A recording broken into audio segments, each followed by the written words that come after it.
Para po sa devotion natin about unity in the family or unity of the family, dito po pinag-usapan natin na yung isang pamilya dapat united kay Kristo.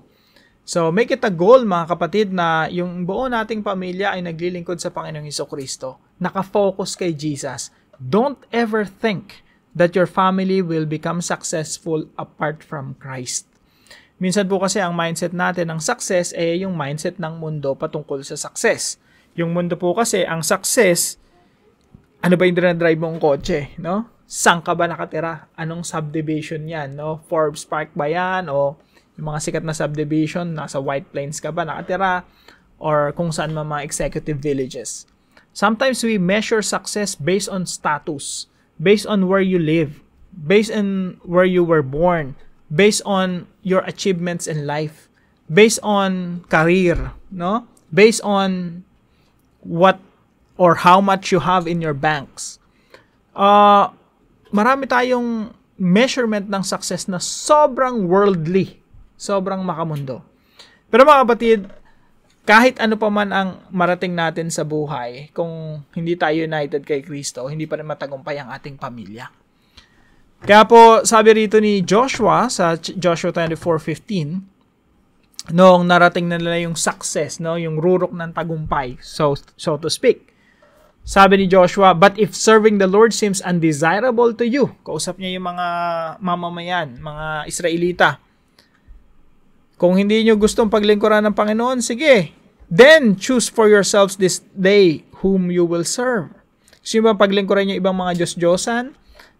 Yung mga Diyos-Diyosan ng mga taga-Ehipto, Diyos-Diyosan ng mga bayan beyond Euphrates, mga Diyos-Diyosan ng mga Amorites.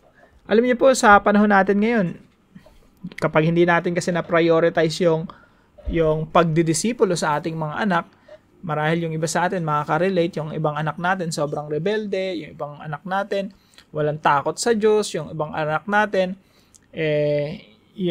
namumuhay nga sa katagumpayan, no? May career, malayo ang narating, pero wala namang takot kay Kristo o wala namang pagkakilala sa Diyos, hindi pa rin natin yung matatawag na success.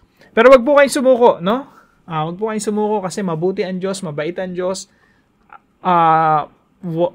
Sa experience ko lang, no? Tsaka sa observation ko lang, ang isang nanay na laging dumudulog sa Panginoon, laging dinadalangin ng kanyang anak, kahit ano pang tigas ng puso ng anak, kahit ano pang pagiging basagolero at adik, pag yung nanay maka-Diyos at todo luhod sa harapan ng Panginoon, pinapanalangin ng anak. In my observation, no, para bang ang lambot-lambot ng puso ng Diyos sa mga ganong klaseng nanay. At sinasagot talaga ng Diyos yung panalangin ng mga ganong klaseng nanay. So, huwag po kayong sumuko, no? Kung let's say, may mga kamag-anak tayo, kapamilya, na sobrang tigas ng ulo ng kapatid natin, kamag-anak, nanay, tatay, maging mga magulang, hindi lang mga anak, no? Huwag nating sukuan sa panalangin. At, dumating sa pagkakataon na sama-sama tayo naglilingkod sa Panginoon. So, sabi rito ni Joshua, but as for me and my household, we will serve the Lord. May mga miyembro tayo ng pamilya na ang Diyos-Diyosan, hindi man Diyos-Diyosan ng mga Amoreo at mga taga-Ehipto noong unang panahon, pero ngayon kasi ang Diyos-Diyosan hindi na yung mga images . Yung Diyos-Diyosan ngayon mga either pera or fame, karangyaan, kasikatan, or pride in life. Iba-iba na yung mga Diyos-Diyosan ngayon. Pero sabi ni Joshua, basta kami, yung Diyos namin, hindi yung mga bagay na to. Wala kaming Diyos na pera. Ang Diyos namin, si Kristo. But as for me and my household, we will serve the Lord. Kaya mga kapatid, let's do our best. Na yung bawat membro ng pamilya natin ay maglingkod sa Panginoon. I-prioritize si Lord. Now, summarize ko lang po, basahin ko lang yung mga points natin para sa devotion natin na ito. Unity of the family. Gagawin natin itong public. Just in case na yung iba kasi gusto rin na makita yung mga discussion natin. So, ina-request natin sa nagmamanage nito. No? Meron tayo kasing nag-edit ng mga videos natin. Salamat sa Panginoon. No? Kasi sobrang busy ko, wala na akong time mag-edit. So, ito ay gagawin na lang na public. So, ito po yung mga puntos natin dito sa devotion natin na to. Our family must be united in Christ and mission, purpose and service, word and prayer. And ito po yung mga applications. Make it your life goal to win your family to Christ, mobilize your family to serve the Lord, and maintain a regular family devotion and prayer. Hopefully, magkaroon tayo ng ganitong habit. Family devotion and prayer.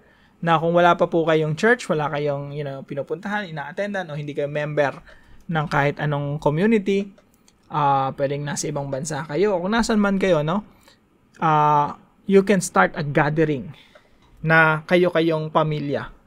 Pwedeng magkakaibigan, no? Sama mo yung mga kapitbahay. Mag-gather kayo dun sa inyong sala. Now, kung, wala kayong experience sa mga ganito, edi maganda mag-start lang kayo sa panonood ng isang video natin. Tapos yung mapanood yung video, i-discuss nyo yung mga tanong na ito. Pwedeng yung discussion question, yung alternative questions, what have you learned from this devotion, how can you practically apply our devotion, ano natutunan mo, paano mo ito isa sa buhay, or gumawa ka ng sarili mong tanong, no? Pero alam nyo po, maganda sa mga gatherings, kung mag-start ka ng gathering, umpisahan nyo sa kamustahan, no? Kamusta ka na, anong nangyari sa'yo throughout the week, no? Or anong ginawa ni Lord sa buhay mo throughout the week, or anong pinagpapasalamat mo sa Diyos ngayong week. So kami po, yun ang ginagawa namin, no? Sharing time. Kamusta ka na? Anong pinagpapasalamat mo sa Panginoon? May problema ka ba? Paano ka namin papanalangin? So, doon nagsisimula. Tapos, pwedeng manood ng isang devotion. After nun, i-discuss yung devotion. Paano natin may apply sa ating mga buhay. And then, that's a good start already, no? Pwedeng gawin mo ulit next week yon. After ng mga gathering, may kainan. No? Kainan kayo together as a family, with friends, or family and friends. Ang tawag po kasi namin dito ay Family and Friendship Network. Kung sino malalapit sa'yo, yun yung kasama mo doon sa inyong gathering. Ang equivalent po niyan ay sa iba, yun yung pag-attend ng mga services, no? Mga worship services. Pero ako po, ang ina-attendan ko ito, yung ganito, no? Family and Friendship Network. O tinatawag naming house church or micro church. So, very similar sa New Testament church. So, ganito yung house church. Sa house church, simple lang yung gathering. Ang tawag namin dito ay micro-church. Ibig sabihin ng micro-church, maliliit na gathering. Hindi pwedeng masyadong malaki. So, ganito lang. Kanina ay ilan lang kami? 1, 2, 3, 4, 5, 6, 7, 8, 9, 10, 11, 12, 13, 14, 15, 16. Plus mga bata. It's okay lang. It's okay. So, pag masyado ng malaki kasi, hindi na nakakapag-usap, hindi na nakakapagkwentuhan, hindi na nagkakalaman ng mga problema. So, maganda maliit lang na gathering na ganito. Sama-sama kaming kumakain. Ayan. Yung sa house church, so micro church, expect mo na talaga yung mga bata, nandyan yun, kasama mo. Pwedeng merong separate na gawain para sa mga bata. Pero advisable din na kasama sila sa gathering. No? Talagang messy, magulo, pero kasama talaga yun. No? Part talaga ng house church yun. Kasi gusto mo na yung mga bata, lumalaki rin sila na sa ganitong kultura ng house church. Yes, this is mine. So, yan, ganito lang kasimple yung ginagawa. Yung program, may awitan, may panalangin, merong Lord's Supper, tapos merong kainan, fellowship. So, pagkatapos noon, magpanalanginan kayo, magdamayan kayo, no? Magkainan kayo. At actually, sa standard ng New Testament, meron na kayong isang house church pag ginagawa niyo po yun. And do it regularly, no? Kung wala naman kayong membership or ina-attendan na mga churches. So, yun lamang po. I hope meron po kayo natutunan sa devotion natin na ito. Magkita-kita muli tayo bukas, 5:00 ng umaga dito sa ating daily devotions. God bless you po.